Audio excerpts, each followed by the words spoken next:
Vamos dar as boas-vindas a todos vocês, em nome da comissão organizadora do Dinâmica Retada. Nós vamos iniciar o nosso terceiro ano de atividades. O Dinâmica Retada a gente começou há 2 anos atrás, durante a pandemia, como um meio de manter em contato os dinamicistas aqui do Nordeste. E mesmo com essa pandemia praticamente no fim, nós decidimos manter a organização nesse mesmo fluxo de uma vez por mês, na última quarta-feira do mês. E então hoje nós vamos começar o terceiro ano com um dinamicista arretado, o Yuri, de Fortaleza, que, bom, acho que todos conhecem, mas vamos fazer uma breve apresentação. Ele é pesquisador lá da UFC, fez graduação e mestrado na UFC, doutorado no INPA, fez vários pós-docs aí, o Yuri, em Israel, Estados Unidos, França.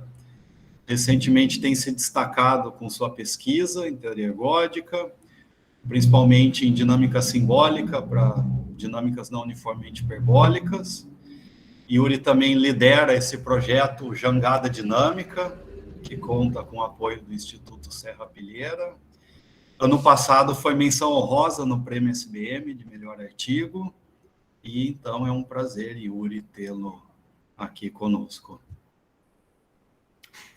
Obrigado, Ricardo, pelo convite, você e o Carlos, e também pela coragem de vocês tomarem, né, a iniciativa de tomarem conta desse seminário que eu acho muito importante, justamente para a gente continuar mantendo o nosso contato, não só entre universidades do Nordeste, né, mas também dinamicistas de todo o Brasil. Eu vejo aqui o Ali, o Gugu, o Rafael, são pessoas de outras regiões também, e agradeço muito o convite. Então eu vou dar início, né, esse terceiro ano do Dinâmica Retada, e só para lembrá-los que tem um canal no YouTube que registra os vídeos de todas as palestras desse seminário. Então, se vocês olharem nesse link aí, tem todas as palestras. Então, caso vocês queiram ver alguma, desde a concepção do seminário, vocês podem dar uma olhada aí. Pois bem, o sobrinho disse que eu tenho trabalhado muito em dinâmica simbólica, mas o que eu vou falar hoje não é dinâmica simbólica, certo? É uma coisa diferente. Atualizei meus slides, Google, tá bom? Então, eu vou falar sobre decaimento de correlações de fluxos geodésicos. O meu objetivo é falar um resultado e dar um esboço bem simples da prova de um resultado que eu tenho com o Ian Melbourne e o Carlos Mateus, sobre fluxos, sobre decaimento de correlações de fluxos geodésicos em curvatura não positiva. Então, são variedades, são superfícies de Hadamard. Mas antes disso, eu gostaria de fazer uma breve introdução no assunto de decaimento de correlação no contexto de fluxo geodésico, pelo menos, para que a gente relembre algumas coisas e para quem nunca tenha visto, fique um pouco mais familiarizado com o assunto. Então, eu vou começar do começo, tentando relacionar fluxos geodésicos com a curvatura do espaço ambiente. Então, o que acontece? Qual é o efeito da curvatura sobre as geodésicas em uma variedade? Então, essa figura ela tenta descrever mais ou menos o que a gente aprende num curso de geometria riemanniana, que se você tem curvatura zero, então as geodésicas que apontam numa mesma direção, elas permanecem paralelas para sempre. Já se você tem curvatura positiva, essas geodésicas elas tendem a focalizar. E, no último caso de curvatura negativa, essas geodésicas elas tendem a se desfocalizar, a se abrir. Então, isso aqui, de certo modo, está dizendo que, do ponto de vista de dinâmica, curvatura zero é uma coisa que aparentemente é bem simples. Curvatura positiva, em geral, mesmo que você comece com 2 pontos distantes, ao evoluir a dinâmica pelas geodésicas, essas coisas vão se aproximar. E curvatura negativa, que é talvez o principal exemplo de interesse da gente, você está vendo aqui uma certa sensibilidade às condições iniciais. Então, mesmo que você comece com 2 vetores muito próximos um do outro, A expectativa que você tem é que, ao evoluir no tempo, nas geodésicas, a configuração das geodésicas, ou seja, posição e vetor, sejam bem distintas uma da outra. Então, embora você comece com dois vetores com quase a mesma posição e quase na mesma direção, depois da evolução no tempo, as posições, o par posição-velocidade vai ser bem diferente um do outro. Então, isso aqui está dando um indicativo para a gente que a gente tem uma espécie de caos nesse contexto de curvatura negativa. E isso foi estudado desde as origens de sistemas dinâmicos. E, por exemplo, no caso de curvatura negativa, foi bastante estudado quando a curvatura é constante, desde a década de 20 do século passado, por Hadamard, Hopf, Hedlund, Morse, dentre outros, e eles conseguiram vários resultados interessantes para esses fluxos geodésicos. Então, deixa eu só relembrar a vocês que, por exemplo, aqui, vamos considerar uma superfície de curvatura negativa. Então, por exemplo, eu tenho esse carinha aqui, então ela tem gênero. E aí, o que é o fluxo geodésico? Relembrem que o fluxo geodésico é um fluxo que vive no espaço tangente da superfície, e você pode restringir ao tangente unitário da superfície, e ele pega um vetor nesse espaço tangente unitário, fibrado tangente unitário, que é uma posição com uma direção, e evolui ao longo da geodésica a partir desse vetor, um tempo t. Quando você chega no tempo t, você tem uma nova posição e um novo vetor velocidade, então isso vai ser a imagem gt de v, de v por gt. Então, não confundam isso com simplesmente a transformação que leva esse ponto base nesse ponto base. O fluxo geodésico ele leva ponto base com direção, o vetor, nesse tangente fibrado tangente unitário, para um novo vetor, ponto no fibrado tangente unitário, certo? Então, aqui eu só fiz uma figurinha, tem o V aqui, ele define a geodésica, então, aqui você vai ter GT de V. Bem, entender esse fluxo geodésico, você pode até assumir que a curvatura aqui é constante igual a -1, é um pouco difícil com esse modelo. Fica um pouco mais fácil se você olha no recobrimento universal, que é o disco de Poincaré. Então, você tem aqui o disco de Poincaré, que é o recobrimento universal de superfícies de curvatura constante negativa, e aí você pode se perguntar como é que é a dinâmica do fluxo geodésico nesse disco de Poincaré. Pois bem, pegue um vetor, que é um ponto no fibrado tangente unitário, e evolua pela geodésica a partir definida por esse vetor. Então, essa geodésica, ela como esse espaço aqui, de fato, ele é não compacto, né, ela morre em dois pontos no infinito, esse ponto aqui e esse ponto aqui, e é uma coisa clássica a definição de orociclos. Então, o que são os orociclos? A gente consegue considerar duas circunferências que passam pelo ponto base de V e são tangentes ao disco de Poincaré nos pontos no infinito. E essas circunferências, elas são conhecidas como oroesferas, e elas, a partir delas, você pode ver vetores que têm o mesmo comportamento assintótico desse vetor V. Então, essa oroesfera superior, por exemplo, todos esses pontos aqui, se você evoluir pelo fluxo geodésico nessas direções, todos esses pontos vão ficar cada vez mais próximos entre si e cada vez mais próximos do iterado do tempo t desse vetor V aqui pelo fluxo geodésico. Então, isso está dizendo que todos esses vetores, esse, pela evolução da dinâmica, estão tendo o mesmo futuro, justamente aproximando esse ponto aqui. A mesma coisa acontece quando você olha para o passado. Bem, deixa eu só desenhar esses vetores, né, que estão desenhados aqui no slide. Então, a mesma coisa acontece quando você olha para o passado. A partir dessa outra circunferência tangente, você tem essas trajetórias aqui, que estão, se você iterar o vetor para trás, o vetor V, todas essas trajetórias vão morrer nesse mesmo ponto aqui do infinito, e, de fato, você pode olhar, você tem vetores que estão apontando aqui para fora, que se você evoluir por tempos negativos do fluxo geodésico, esses vetores estão ficando cada vez mais próximos uns dos outros. Então, eles são assintoticamente próximos uns dos outros. Isso aqui está dizendo para a gente que a gente está tendo um comportamento muito parecido com o que a gente vê em sistemas uniformemente hiperbólicos. No espaço, no fibrado tangente unitário, você tem um ponto que é o V, e passando por ele você tem duas curvas, uma curva vermelha, que é a curva composta por todos esses vetores aqui. Então, relembre que vetores na superfície são pontos no fibrado tangente unitário. Então, todos esses pontos vermelhos no fibrado tangente unitário, quando você evolui pelo fluxo geodésico, eles se aproximam, eles são assintóticos ao V, tem o mesmo futuro do V. E a mesma coisa acontece com os pontos do passado. No passado, então, você tem uma outra curva aqui, que é composta por todos esses vetorzinhos aqui, que se você pegar esses pontos dessa curva e evoluir para trás pelo fluxo geodésico, eles são assintóticos.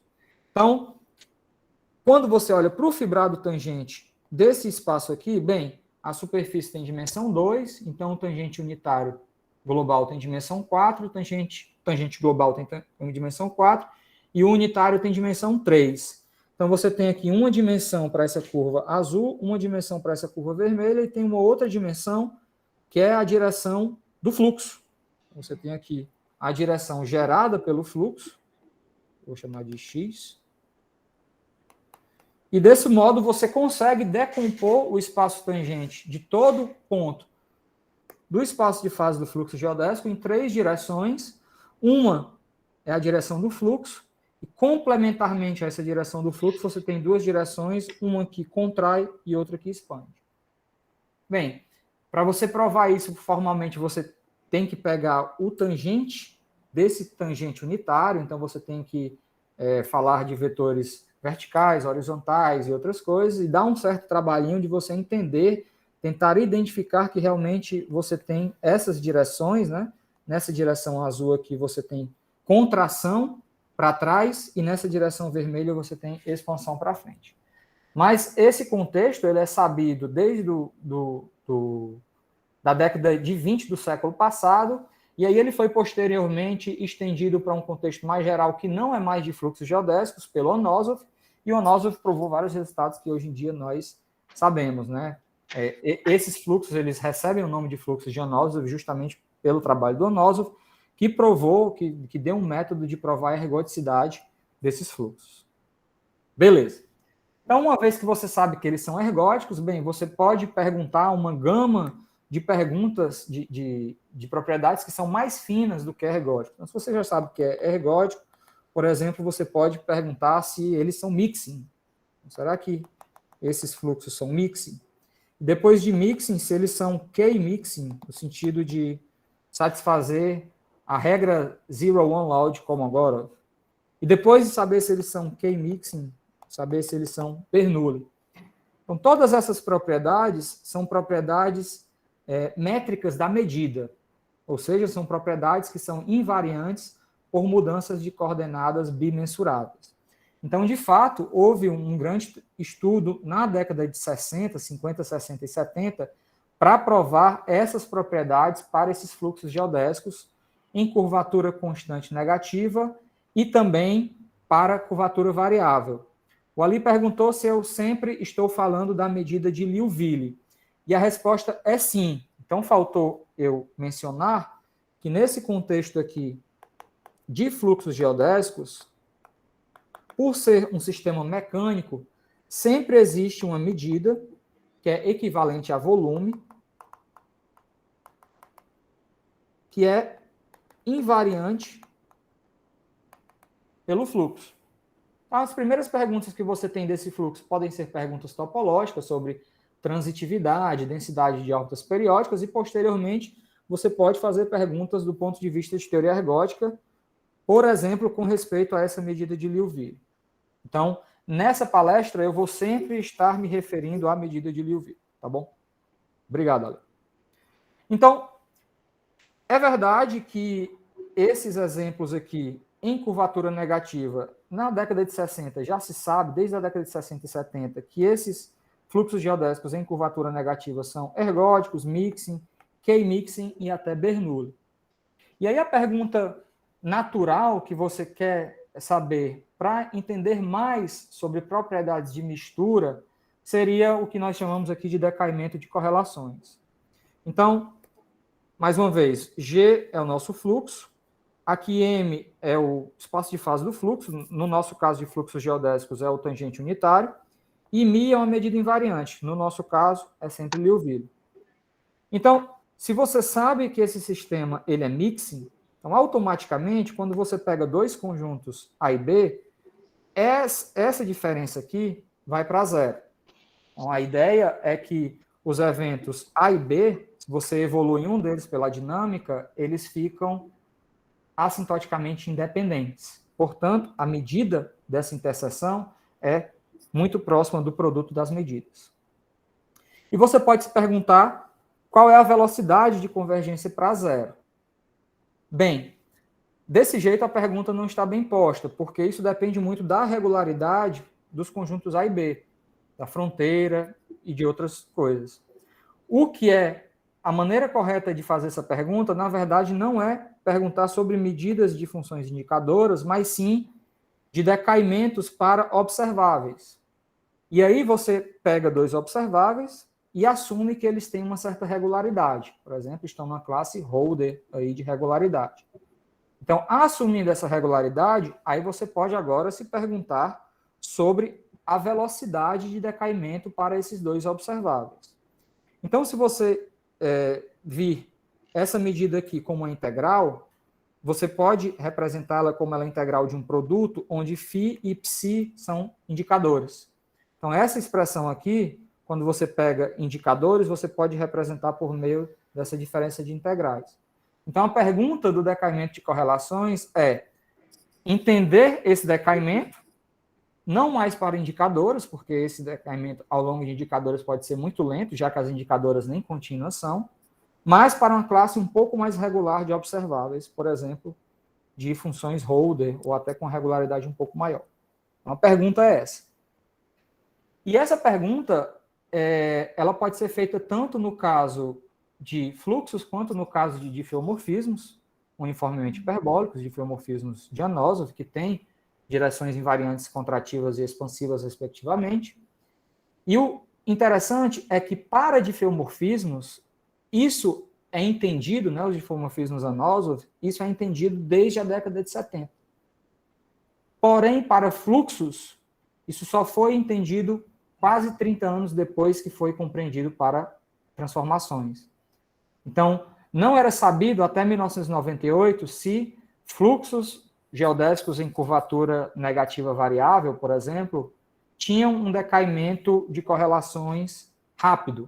O que eu quero dizer com decaimento de correlações rápido? Bem, se essas coisas aqui têm propriedades de mistura boas, você espera que esse decaimento seja muito rápido. E o melhor que você espera é que esse decaimento seja exponencial. Você espera que isso aqui seja menor ou igual que uma constante, que depende desses dois observáveis, vezes o tempo elevado a menos um expoente. Não, desculpe, elevado a menos t alfa. Então, realmente é exponencial no tempo que você está aplicando. Isso é verdade quando você tem transformações Anosov, e era esperado de acontecer também quando você tem fluxos Anosov. Bem, os primeiros resultados nessa direção foram obtidos com diferença de 30 anos, por causa de transformações, e a razão é que fluxos têm essa direçãozinha aqui, que é uma direção invariante em que nada está acontecendo na dinâmica. Ao longo da direção do fluxo, a dinâmica é uma isometria. Então, entender propriedades de mistura ao longo da direção de fluxo é uma condição muito complicada de fazer. Então, uma das razões pelas quais teve esse gap de 30 anos entre os resultados de transformações para os resultados de fluxo foi justamente que, no caso de fluxo, o espaço tangente tem sim duas direções contrativas e expansivas, mas tem uma direção adicional em que não há expansão nem contração. Bem, o resultado que eu vou falar hoje trata justamente de decaimento de correlações, mas ele não mais assume curvatura negativa. Então, a gente assume curvatura não positiva. Então, a gente vai assumir que a curvatura é não positiva, mas ela só vai ser zero de um modo bem particular. Então, qual é a classe de superfícies que nós consideramos? A gente vai fixar um parâmetro R, maior ou igual que 4, e vai considerar uma superfície que ela é obtida assim. Aqui no meio, ela é uma superfície de revolução de uma função, da função 1 mais módulo de S elevado a R. Então, essa função 1 mais módulo de S elevado a R é uma função assim, que é estritamente convexa, exceto em S igual a 0. E aí, quando você faz a revolução ao longo do eixo X, você obtém esse tipo de pescoço aqui, que vai ter curvatura negativa em todos os pontos, exceto nessa curva fechada aqui, que de fato é uma geodésica, essa curva gama. Então, o nosso objetivo é tentar entender o efeito de uma geodésica de curvatura zero no decaimento de correlações. Se essa geodésica... Bem, para entender isso, o que eu vou fazer? Eu vou pegar esse pedaço aqui, esse bordo aqui, e vou colar com uma superfície de curvatura estritamente negativa, tanto de um lado quanto do outro. Então, o resultado é uma superfície que tem curvatura estritamente negativa em todo o ponto, exceto nessa curva fechada, nessa geodésica fechada gama aqui no meio. Certo? Então, realmente, a curvatura é não positiva e ela só é zero em uma posição bem localizada. E, adicionalmente a isso, a geometria perto dessa posição bem localizada é uma geometria mais fácil de entender, porque você está na superfície de revolução. Então, o nosso objetivo é tentar entender o decaimento de correlações do fluxo geodésicos em superfícies desse tipo. A gente pega aqui esse fluxo geodésico, pega novamente a medida de Liouville e pergunta qual é esse decaimento. Eu relembro a vocês que se não existisse curvatura zero, então o decaimento é exponencial. Então, queremos entender se tem uma curvatura zero, se esse decaimento deixa de ser exponencial ou não, e se ele deixa de ser exponencial, como é que ele fica? Se ele fica subexponencial, stretched exponencial ou outra coisa. O nosso resultado mostra que esse decaimento automaticamente, com essa única geodésica de curvatura zero aqui, antes era exponencial, se não tivesse ela, e vira um decaimento polinomial. Esse decaimento, a gente consegue até uma estimativa para esse decaimento a partir do expoente R da função que a gente está fazendo a revolução. Então, se R é esse expoente, você pega esse valor A aqui, então o decaimento é da ordem, é quase tão bom quanto T elevado a menos A. Ou seja, para todo epsilon, se esses observáveis aqui são suficientemente regulares, então, dado epsilon, existe uma regularidade mínima que depende de epsilon, para a qual isso aqui, essa estimativa aqui, vai valer para todo T maior que zero. Certo? Então, isso mostra que realmente a presença de curvatura zero desacelera de modo drástico a mistura de fluxos geodésicos. Bem, esse é o primeiro teorema. Um outro teorema que a gente também obtém é um teorema central do limite para observáveis Holder. A gente prova que se você pega um observável Holder, e para ser mais fácil de enunciar o teorema central do limite, a gente assume que ele tem média zero, então essas médias aqui, que são distribuições, convergem em distribuição para uma distribuição normal. Certo? Então isso aqui está mostrando que existe flutuação, e essa flutuação, quando é propriamente normalizada pelo fator de correção normal, que é raiz de t, isso aqui está convergindo para uma distribuição normal. Então, esses são... Desculpa. Pode falar. Você aqui está falando que é polinomial, pelo menos, né? Não entendi. Como que você descartou que é exponencial? A gente tem um argumento também que a gente consegue mostrar de modo simples que não é exponencial, basicamente porque você pode pegar aqui perto da geodésica zero dois conjuntinhos que demoram a se misturar e aproximar esses conjuntos por funções suaves, e aí você mostra que que o decaimento não pode ser exponencial. Ah, tá. Esse teorema não está dizendo que não é Esse exponencial. teorema não está dizendo que não é exponencial. Ok. Tá bom. Certo? Obrigado. Mas esse argumento é um argumento bem soft, de fato, para mostrar que não pode ser exponencial. Tá? Ô Yuri, vocês chegaram a pensar se existiria uma classe que não dá peso a essa região de curvatura zero, que o decaimento aí sim seria exponencial? Bem, eu acredito que isso não possa acontecer. O que você quer dizer com não dar peso? Não Significa enxergar, né, essa região com curvatura zero. De fato, essa medida μ, ela não enxerga, porque quando você olha para essa geodésica, na superfície ela tem medida zero, e no fibrado tangente unitário ela também tem medida zero. Ok. Então, do ponto de vista métrico, você Já não enxerga. Você já não enxerga, mas mesmo assim, você tem geodésicas que, por ter essa desaceleração para zero, elas passam muito, muito tempo aqui próximo. Certo? Perfeito. E esse efeito de passar muito tempo próximo é como se você estivesse passando perto de um ponto neutro em um mapa unidimensional. Então, Ok. isso dificulta, né? Você toma mais tempo para misturar os conjuntos. Tá bom? Ok. Yuri, eu ia Oi. te perguntar um passo antes. E sobre a ergodicidade? A gente sabe que isso aqui é ergótico nesse exemplo, certo? Eu vou já dizer por quê, tá? Vale ressaltar, acho que o sobrinho está perguntando, porque, em geral, é uma pergunta em aberto saber se em curvatura menor ou igual que zero, essa medida aqui é ergótica. É uma pergunta que está em aberto desde a década de 70. No nosso caso, a gente sabe que ela é, certo? Por quê? Porque, de fato, bem, deixa eu só falar aqui rapidamente sobre a história de decaimento de correlações. Existe uma grande literatura para isso, eu vou tentar passar um pouco rápido nesse slide, mas eu vou tentar descrever dois contextos, o contexto uniformemente hiperbólico e o contexto não uniformemente hiperbólico. Então, como eu disse para vocês, no contexto de diffeomorfismos, que são uniformemente hiperbólicos, já é sabido desde a década de 70 pelo Bowen, utilizando partições de Markov, que você tem um decaimento exponencial de correlações. Já para fluxos uniformemente hiperbólicos, essa compreensão só foi obtida no final da década de 90 por resultados de Chernow, Dolgopiat e depois Liverani, em que eles introduzem essa condição UNI, que é Uniform Non-Integrability. E aí, também junto com o argumento de cancelamento do Dolgopiat, que permite você justamente provar esse decaimento de correlações. Então, essa foi a tese do Dolgopiat e até hoje tem sido extensivamente utilizado para obter decaimento de correlações de fluxos.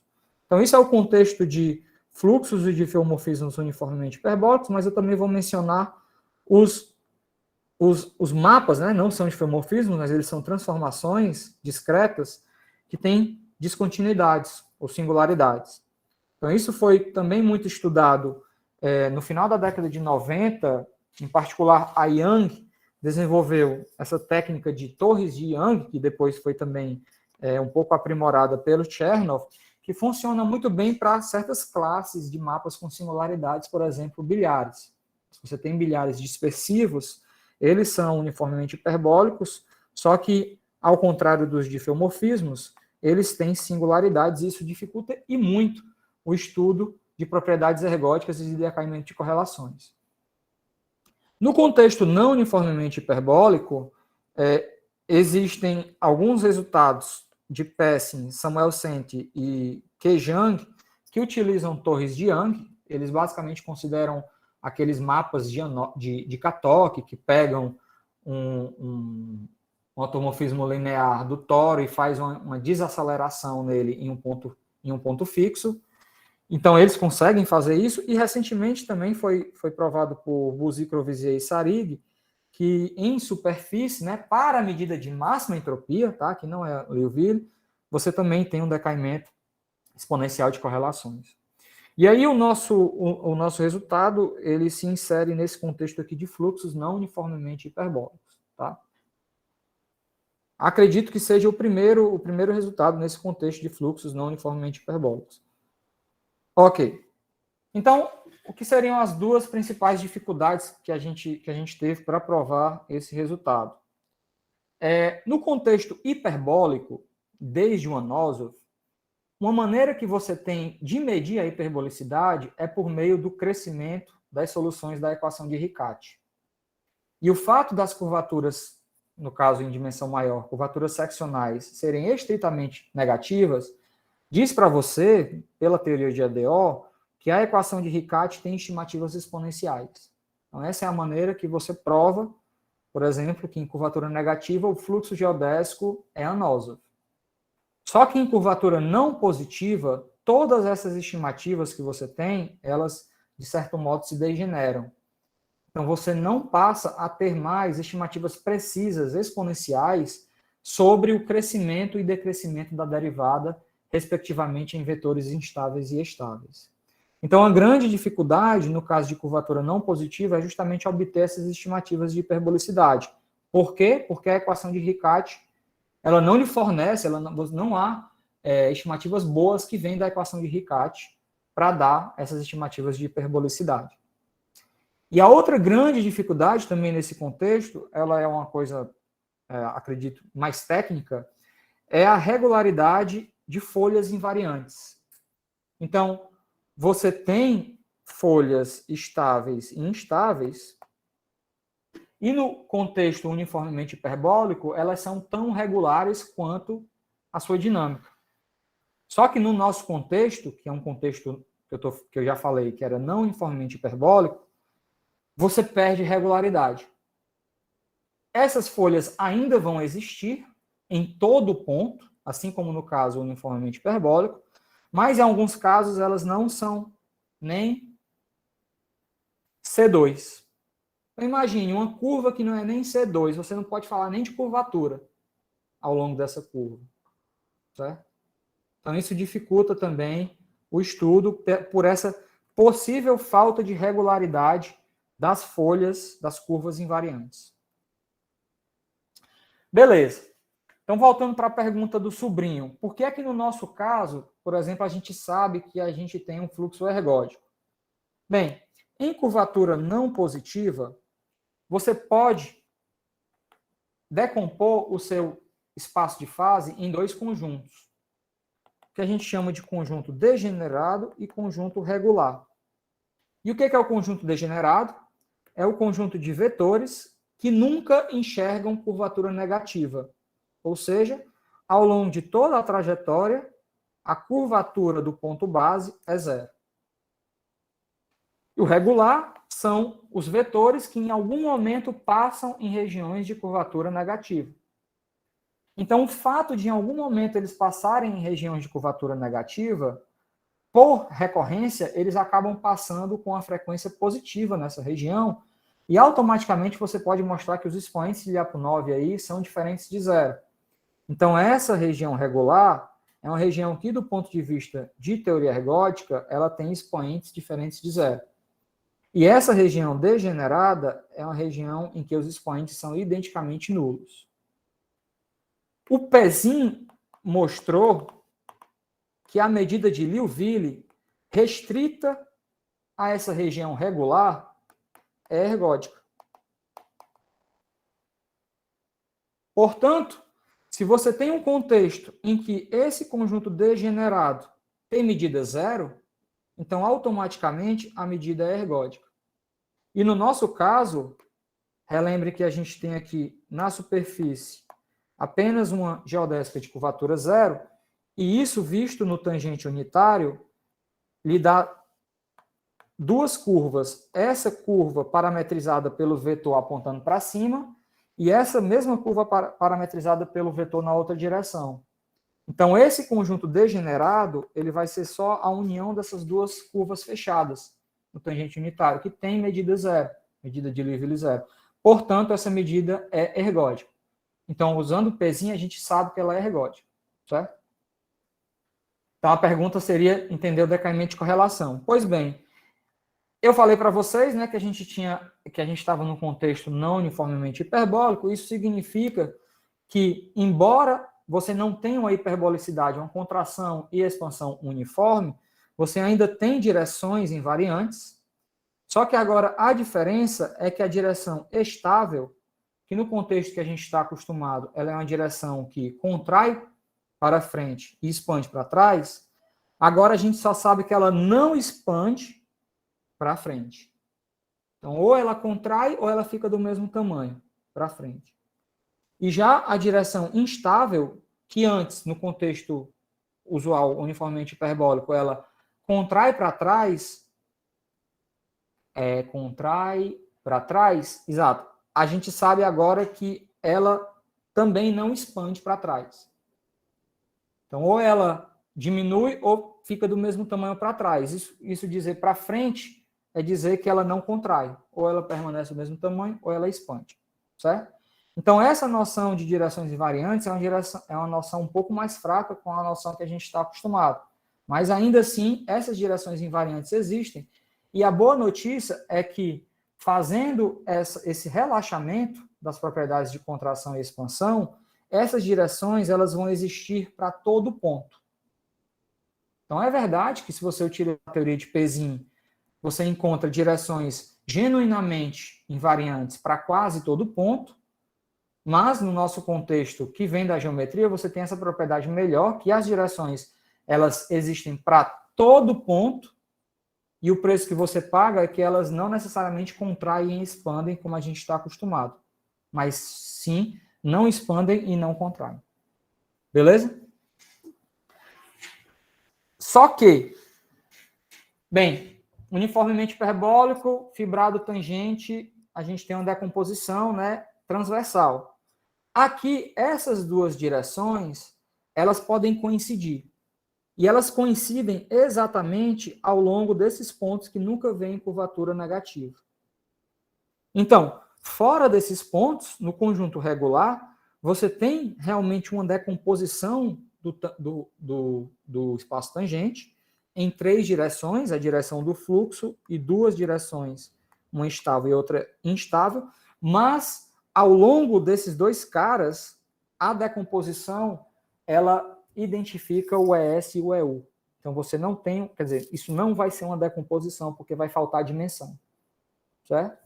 Então, a ideia é que você está aqui na sua superfície, e se você está longe da curvatura zero, o ES e o EU tem um ângulo positivo. Mas, ao passo que você chega perto dessa geodésica de curvatura zero, esse ângulo aqui começa a diminuir, e aí você cruza esse cara e vai para a curvatura negativa e ele começa a abrir. Então, você tem esse efeito que é muito difícil de distinguir as direções estável da instável quando você aproxima essa curvatura zero. Tá bom? Beleza? Essas direções, elas são integráveis e você obtém variedades invariantes que também não contraem e não expandem no futuro. E outra dificuldade é que, bem, como eu disse, no caso uniformemente hiperbólico, as variedades invariantes, elas são tão regulares quanto a dinâmica, aqui, em geral, resultados gerais, elas são só C1. Então, se você quer uma regularidade melhor do que C1, você tem que trabalhar e provar na mão. Certo? Beleza. Então, como eu disse, para a nossa superfície, né, a figura passada, esse conjunto degenerado é a união do gama parametrizado com o vetor para cima, com o gama parametrizado com o vetor para baixo. Isso tem medida zero, então, pelo resultado do Pesin, essa medida, de fato, ela é Bernoulli. Então, o Pesin até mostrou que nas componentes ergóticas você tem Bernoulli. Então, se você tem ergótico, você tem Bernoulli. Tá? Então, isso é verdade. E como eu disse, se você quer trabalhar para obter uma regularidade melhor do que C1 aqui, bem, você consegue alguma coisa, mas você não consegue ir muito além. Tem um resultado antigo já, do Baumann, Brin e Burns, que mostra que no nosso exemplo, quando R igual a 4, então as variedades invariantes da geodésica fechada, né, no conjunto degenerado, elas não são C2. Então, realmente, você não pode falar de curvatura para as variedades invariantes que saem de pontos daqui desse conjunto degenerado. Certo? Então, você pode melhorar, mas não muito. Além de C2, globalmente, isso não vai passar. Beleza. Então, essa é uma dificuldade. A outra dificuldade que eu falei era justamente sobre a estimativa que você tem a partir da equação de Riccati. Bem, essa é a equação de Riccati. Quem já viu, relembre-a. Quem nunca viu, acho que fica um pouco difícil de aprender agora, mas é uma equação, uma EDO não linear, né? Que tem um quadrado, mas só tem uma derivada.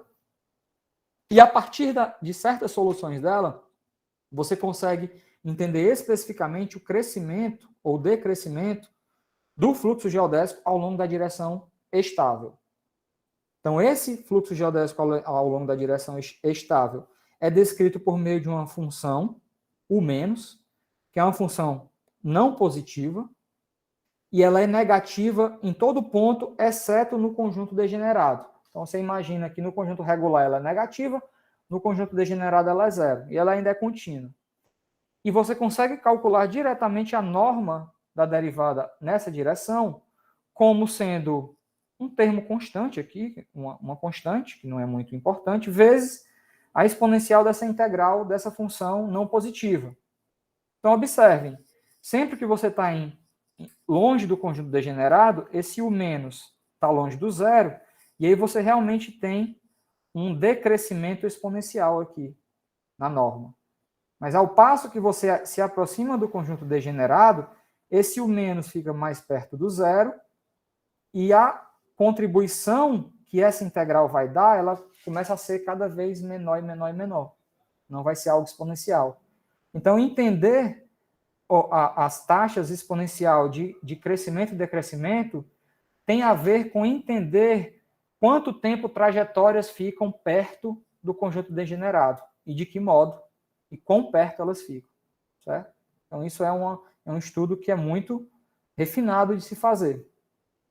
No nosso caso, a gente conseguiu fazer isso não usando essa fórmula aqui diretamente, mas meio que vendo a transição completa que você tem ao cruzar esse conjunto degenerado. Então, ao invés de ficar entendendo pedaços que estão perto do conjunto degenerado, a gente pegou uma trajetória que começa na região de curvatura negativa e termina na região de curvatura negativa, e a gente tenta entender o acumulado da hiperbolicidade que ele faz ao passar perto da curvatura zero. Certo? Então, é assim, mais ou menos, que a gente faz. Bem, para fazer isso, o que significa passar perto do conjunto degenerado?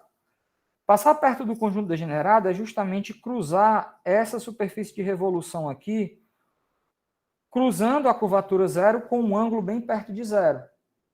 Você começa do lado esquerdo da superfície de revolução, você dá umas voltas, chega bem perto dessa geodésica fechada e depois sai de perto dessa geodésica fechada. De que modo você pode fazer essa passagem, essa aproximação dessa geodésica fechada? Bem, uma possibilidade é que você realmente está se aproximando indefinidamente dela. Então, isso diz que esse seu vetor aqui pertence à variedade estável dessa curva. Isso são as trajetórias que a gente chama de assintóticas.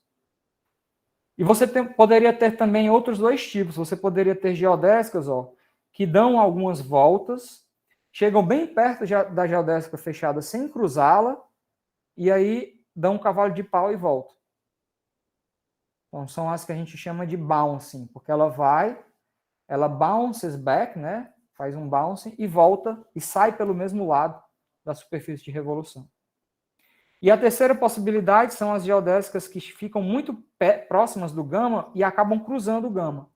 Então, essas geodésicas, elas vêm, se espiralam aqui por muito tempo perto do gama, cruzam o gama e, por simetria, elas fazem desse lado a mesma coisa que elas fizeram do lado esquerdo e saem pelo lado direito.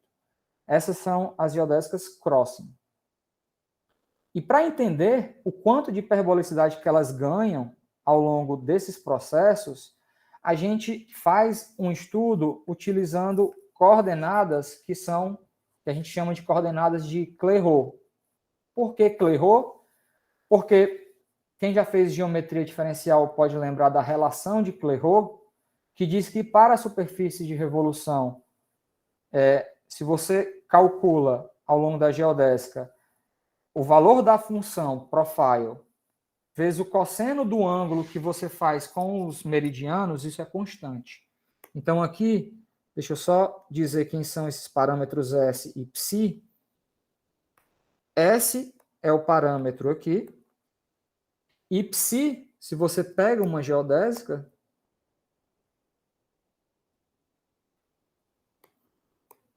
é o ângulo que o vetor tangente faz com o meridiano aqui, esse cara vertical. Certo? Então, Psi é esse ângulozinho aqui. Psi de T. E aqui embaixo é o S de T. Então, relembrem que Xi de S é 1 mais módulo de S elevado a R. Então, se você, ao longo da geodésica, calcula Xi de S vezes o cosseno desse ângulo, isso é constante. Então, isso diz que você tem uma integral de movimento e a gente vai tentar entender a hiperbolicidade justamente por essas variáveis que estão relacionadas na integral de movimento, que são quem? São como é que você identifica um vetor tangente aqui nessa superfície de revolução. Você tem que me dar um valor S, que é onde você está no eixo X, um valor θ, que é onde você está nesse círculo aqui, e o valor do ângulo que você está fazendo com o meridiano. Então, essas três variáveis são o que a gente chama de coordenadas de Clairaut. Certo? E para entender a quantidade de hiperbolicidade que você ganha ao vir do lado esquerdo para o lado direito, bem, no lado esquerdo a gente pode fixar um parâmetro S menos ε0, e no lado direito um parâmetro ε0 aqui. E aí você só precisa entender o comportamento em θ e em Psi. Então, ao fazer isso, a gente introduz um mapa de transição, que é o mapa justamente que faz essa transição de vetores que estão entrando na superfície de revolução, passam um tempo perto da curvatura zero e depois saem. Eles vão sair por menos ε0 se eles forem bounce, né? Vão e voltam pelo mesmo lado, ou eles vão sair por ε0 se eles forem crossing. Mas o fato é que o comportamento em θ e em Psi é dado por essa função f0 aqui, que a gente chama de mapa de transição. Então, pela simetria, se você volta no bounce, você volta com o ângulo com o sinal trocado, e se você volta no crossing, você volta com o ângulo que faz, o cara que faz o mesmo ângulo com a vertical. Então, você tem essa simetria aqui nesse cara. Então, nesse cara, nada acontece do ponto de vista da dinâmica. Mas o ângulo θ, você tem uma grande variação. Porque se você aponta aqui, você vai sair em um ângulo θ aqui. Se você aponta um pouquinho diferente, com outro Psi, o comportamento é tão grande quando você está perto de gama que você pode estar dando várias voltas aqui quando você sai do outro lado. Então, essa função ela vai ser uma espécie de dent-twist, esse mapa vai ser uma espécie de dent-twist, em que essa função aqui, zeta, depende só do ângulo que você está saindo e é dada por essa integral aqui. Onde C ó, é a constante de Clairaut dada pela relação de Clairaut. Então, essa constante eu não disse, mas para os vetores assintóticos ela é igual a 1, para os bouncing ela é maior que 1 e para os crossing ela é menor que 1. E vetores que ficam muito próximos do conjunto degenerado, o comportamento do C é que o C está se aproximando de 1. Então, quando o C se aproxima de 1, esse denominador aqui explode. E pelo fato desse denominador aqui explodir, essa integral explode. Então, essa função, ela não é um dent-twist, mas ela é uma espécie de dent-twist infinito. Que quanto mais você aponta na direção de vetores assintóticos, maior essa distorção horizontal que você tem no ângulo θ ocorre. Então, ó, se você faz aqui um espaço de fase em que isso aqui é θ e isso aqui é Psi, você tem um ângulo crítico, que é o ângulo que dá o C igual a 0, E o efeito dessa função f0 é o seguinte: quanto mais perto de π0 você tem, mais variação no θ você tem. Então, imaginem, por exemplo, a imagem desse cara por uma curva. Essa parte superior da curva, ao passo que você se aproxima do π0, ela vai começar a rotacionar, a acumular cada vez mais nesse π igual a π0 aqui. Então, a imagem desse cara vai ser uma curva infinita, que vai estar se aproximando dessa curva π igual a π0. E a mesma coisa vale para o pedaço de baixo. Então, eu vou pintar com outra cor. A imagem dele por f0 vai ser uma curva infinita se aproximando aqui. Isso é terrível, porque, de certo modo, você está misturando as direções e ainda está tendo esse efeito infinito aí, em que uma curva de tamanho 1 vira uma curva de tamanho infinito. Certo? Então, isso dificulta muito. E o comportamento desse mapa f0 dificulta muito o nosso entendimento para obter o decaimento de correlações. E como é que a gente efetivamente obtém o decaimento de correlações? Bem, a gente aplica um resultado do Chernow. O Chernow, ele meio que axiomatizou uma série de propriedades que sempre que você tem um mapa, uma transformação com um conjunto singular, onde o mapa ou não está definido ou a derivada explode, se a transformação satisfaz essas propriedades, então você de fato tem um decaimento exponencial de correlação. Mais especificamente, se o mapa se parece muito com uma transformação uniformemente hiperbólica, relembro, como você tem singularidades, é um pouco complicado de falar de variedades invariantes, mas você pode falar de variedades invariantes locais, caso elas sobrevivam. Então, se você tem isso. Se você tem uma outra série de propriedades que, em geral, são verdade, no caso uniformemente hiperbólico, e, adicionalmente a isso, você tem duas propriedades aqui, que eu não vou falar o que é, mas elas essencialmente estão dizendo que a hiperbolicidade está prevalecendo sobre a presença do conjunto singular. Então, você tem esse objeto que foi desenvolvido pela Young, que é chamado de torre de Young.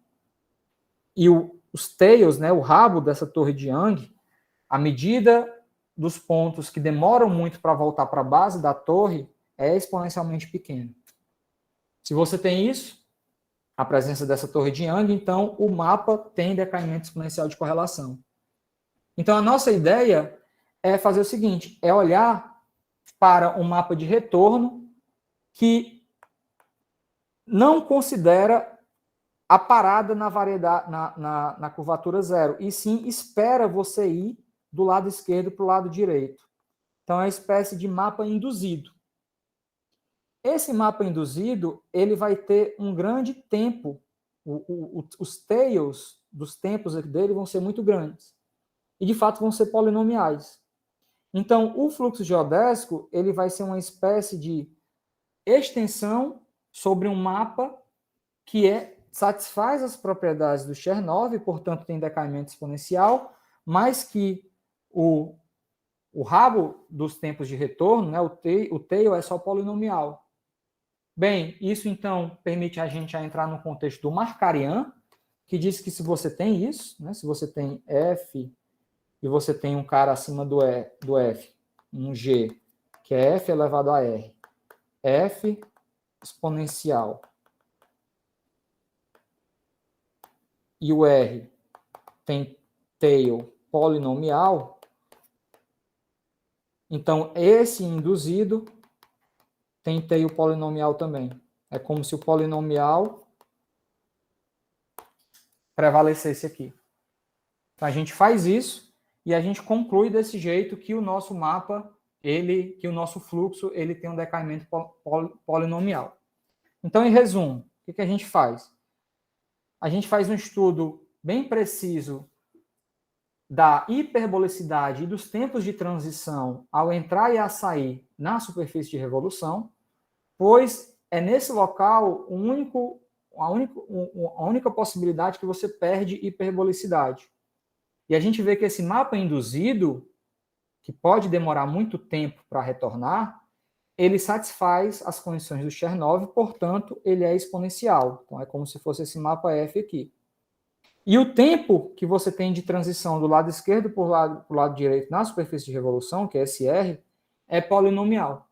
Então, uma vez que você tem essas duas coisas, pelo resultado do Markarian, você obtém que o original é polinomial também. E é desse jeito que a gente prova o teorema.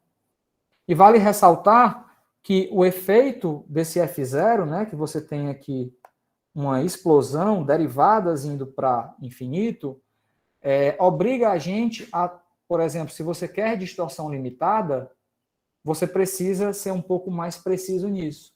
Então, nós somos obrigados a introduzir essas famosas bandas de homogeneidade, em que você divide o seu espaço em sub-regiões, em que aqui dentro de cada uma dessas sub-regiões, você consegue provar que você tem distorção limitada. Que a derivada aqui dentro ela é mais ou menos a mesma coisa para todos os pontos. Essas bandas de homogeneidade, elas são definidas a partir justamente das constantes de Clairaut. Então, você olha para a constante de Clairaut, você vê quão perto ela está do 1, e se ela tiver mais ou menos da ordem de 1 sobre n quadrado, então ela está na enésima banda de homogeneidade. E dentro dessa banda de homogeneidade, a gente consegue estimativas bem precisas do tempo de transição, que é polinomial, como eu disse, e da derivada e segunda derivada daquela função que faz o deslocamento horizontal naquele mapa de transição. Então, a partir disso, a gente consegue provar esse aqui, ó, distortion bounds, dentro de cada banda de homogeneidade. E isso é suficiente para o teorema do Chernobyl. E aí eu paro por aqui e agradeço a presença de vocês. Muito obrigado, Yuri.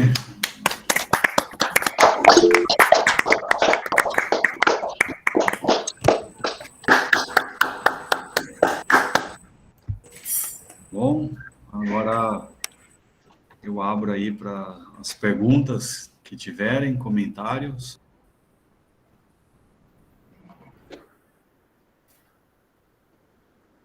Eu posso fazer uma pergunta, hein? Claro. Sim, sim. Bom, o Yuri já sabe que eu trabalhei um pouco nesse problema com o Renault Lepledel, né? Só que a gente queria fazer para todo o R maior do que 2. E aí eu queria perguntar se você sabe o que acontece com R entre 2 e 4. E também, se quiser, então, o que vocês fazem é verificar as condições de Chernobyl, mas não tem exatamente uma taxa exponencial exata de decaimento. Vocês aplicam, vocês verificam as condições de Chernobyl, perdão, e ali aplicam o resultado de Chernobyl, tem um decaimento exponencial. Mas vocês não sabem qual é o decaimento. Não. Então nós queríamos dizer... Mas o polinomial ganha do exponencial, né? Porque no final, o fluxo geodésico é polinomial. Sim, o fluxo polinomial. E aí a gente sabe que é R mais 2 sobre R menos 2. Sim. Né? E a gente acredita que é ótimo esse resultado. Sim, quer dizer, o que eu estava tentando fazer com o Renault era fazer um modelo discreto disso aí.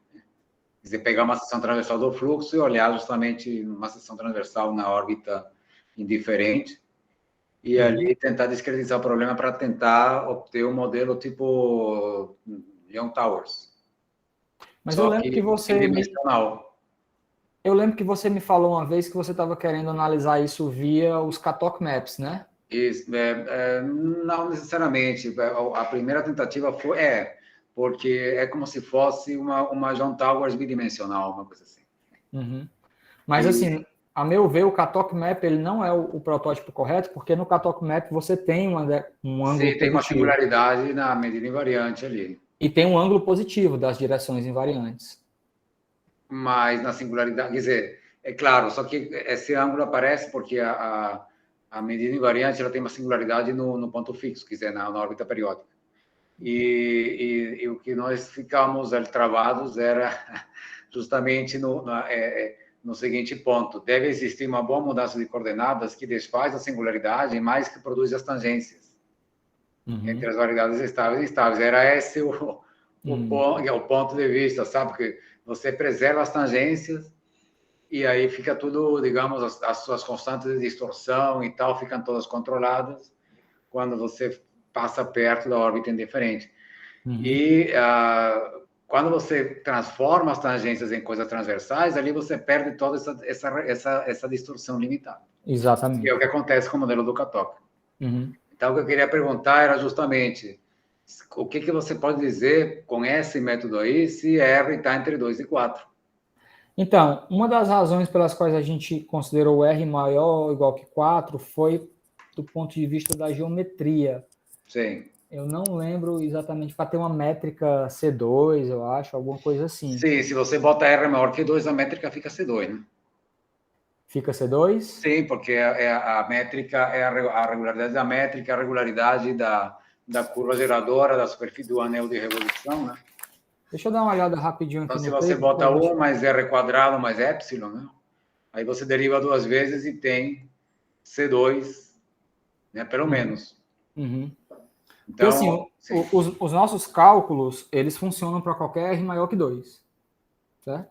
então talvez vocês possam também ter informação nesse caso aí. Isso. E qual é o decaimento, né? É T, a gente acredita que é a menos de epsilon, é isso aqui. Sim. Então, quando o R se aproxima de 2, sim. você espera que seja exponencial, né?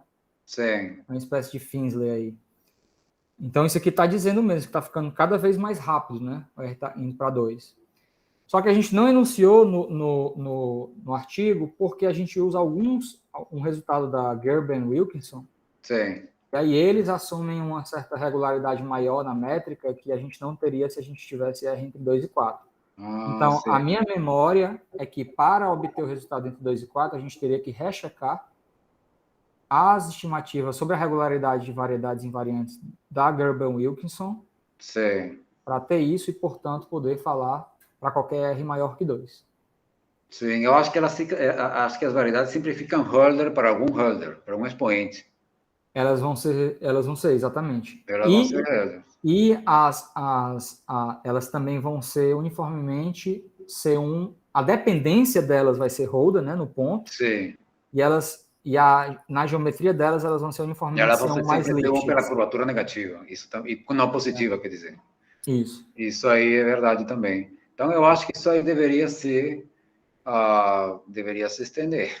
Sim. O negócio, eu comecei a estudar esses exemplos pelo seguinte: esse 4 que você toma aí é um número interessante, porque há um tempo, assim, mais de 20 anos atrás, eu comecei a pensar no problema do Etienne-Diz.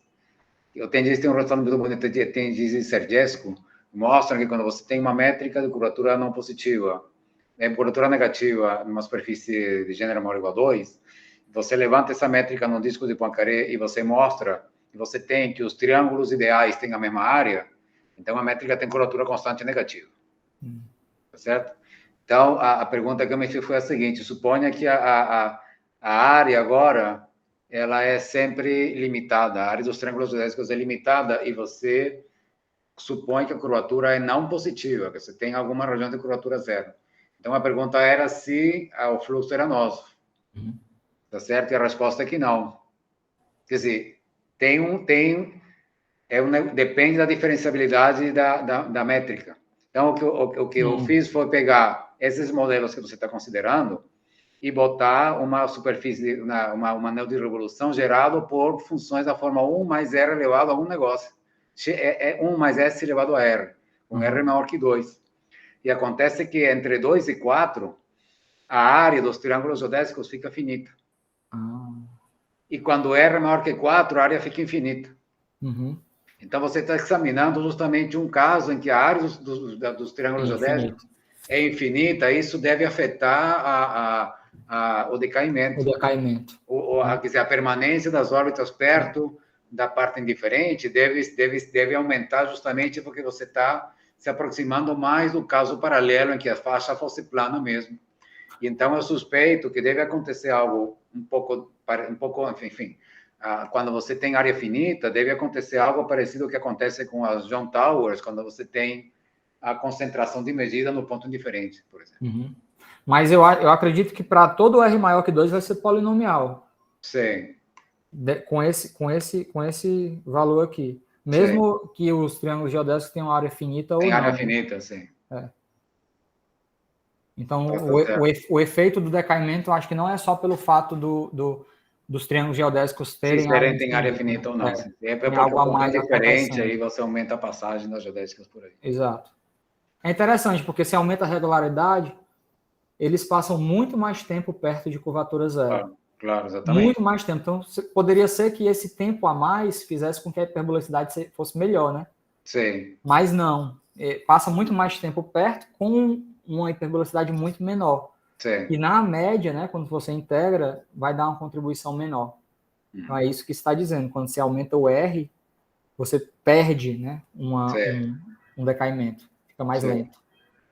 Sim, justamente. Então, enfim, a minha pergunta fica essa. O que acontece com R entre 2 e 4? Agora, com o Ian e o Matheus, a gente está fazendo o caso em que tem um cilindro mesmo, né? Não é um cilindro. Isso é horrível, né? A gente acredita que a gente tem um resultado parcial, que a gente mostra que o decaimento é da ordem de 1 sobre T, certo? Com a métrica C2, C4, a métrica que de que diferenciabilidade? Oi? A métrica tem que diferenciabilidade aí. Com qualquer R aqui, qualquer R. Ah, é? Não depende da maneira como decai para zero a curvatura, não, hein? Não. Porque a presença do cilindro, ela vai meio que ganhar. Vai ser tão ruim aqui que ela vai ganhar de qualquer coisa que vem daqui. E a gente vai também ter um teorema central do limite, mas vai ser um teorema central do limite não standard. Em que você vai ter que dividir por raiz de T log T. Sim. Ok. Tá certo. Então, isso a gente está escrevendo agora. Tá certo. Que, inclusive, era o exemplo principal que a gente estava interessado. Essa aí deve ser mais complicado, tem um cilindro inteiro aí, plano. Tá ok. Obrigado. Hein? Bom, mais alguém tem perguntas? Também tem uma pergunta aqui. Primeiro, parabenizar o Yuri pela palestra, pelos slides modernos e atualizados. Dá a impressão de que você pode fazer o mesmo colando várias superfícies de curvatura negativa, Yuri. Isso é verdade? Você diz curvatura zero, aí bota coisa negativa, aí curvatura Isso, zero. repete a figura aí, um número finito de vezes. Sim. E aí cada uma vai dar uma contribuição para o tempo de retorno, né? E você vê qual é o pior tempo de retorno que tem. A pior transição possível. Eu acredito que a pior transição possível vai controlar o decaimento. Certo. Ok. É importante que aqui seja superfície de revolução, né? Porque se não é superfície de revolução, a gente não consegue caracterizar esse mapa de transição que vem de um lado para o outro. E aí a gente não consegue estimativas finas de hiperbolicidade. Quanto é que você ganha de hiperbolicidade ao passar pela curvatura zero? Então, isso eu não sei fazer se não for superfície de revolução. Certo. Você teria que usar, talvez, argumentos de comparação muito mais finos, né? Muito mais finos, e eu não comparar consigo. a superfície que não é de revolução com dois anéis de revolução, um por cima e um por baixo, e aí usar argumentos tipo Toponogov, Alexandrov, etc., para geodésicas, e ali você consegue estimar. Isso pode ser, mas isso é complicado, né? Inclusive, esse próprio trabalho da Gerben-Wilson, eles fazem uma análise de geodésicas, aí eles separam um intervalo. Primeiro intervalo, curvatura negativa. Segundo intervalo, está aproximando curvatura zero. Terceiro intervalo, negativa. Aí eles fazem um bootstrap aí de estimativas de EDO, de contribuições, e veem o que dá no final. E até hoje eu não entendi direito como é que é essa conta aí. Então é bem técnico. Sim, é técnica. E eu não sei como fazer.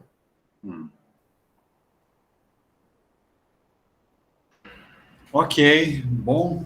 Então, vamos agradecer mais uma vez o Yuri pela ótima palestra.